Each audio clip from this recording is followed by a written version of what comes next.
na nondaru Serekali namaki. Ia, me bakani keremena kenoia, na mama KOULA ni UTOQU. Sanga ni mama KOULA ni Richavale, e ave kim nindo wati o merabola, e na singa vina kenindai.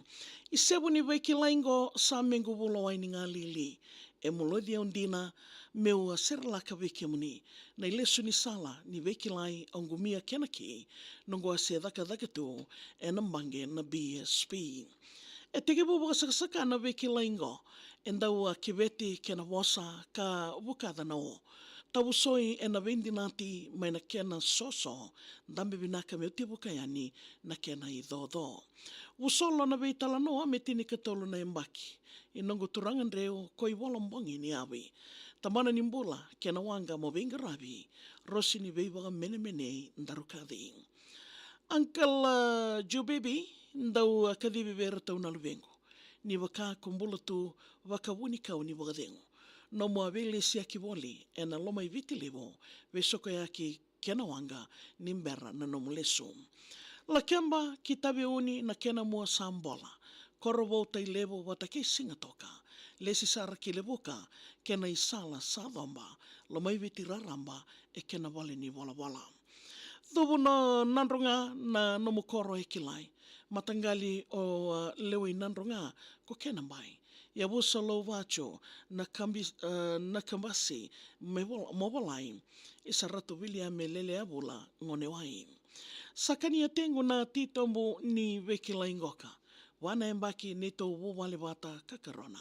Senga nindau a tuwaga suka e na nonguonga e nongu wale e Seaview Drive mai Singatoka.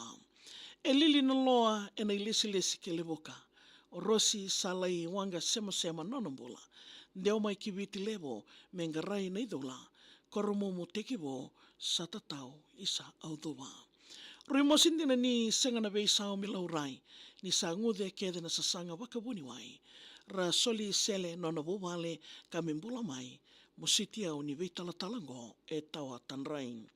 Isa nona yoti ni moni te una numa. I tuku mosi au ki noda e nongumbula. Ki nona ilango na engilosi ni kalau savora. Sakadibi ko elesu na kalau ni leo wonga. Sabu na tuku ki na waika kedenga. Tawa ki nodi na eluma ni rarongoda ka kinroa. Tadina kede na ngā nena ramusita ekia. Au nona next of kin ke neado endua na ka. Vertau na tadina isa au ruilo mana.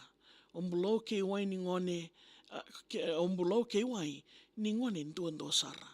Semba wata ke Josh rautangi langalanga, kangasin nduando virto ko asenada.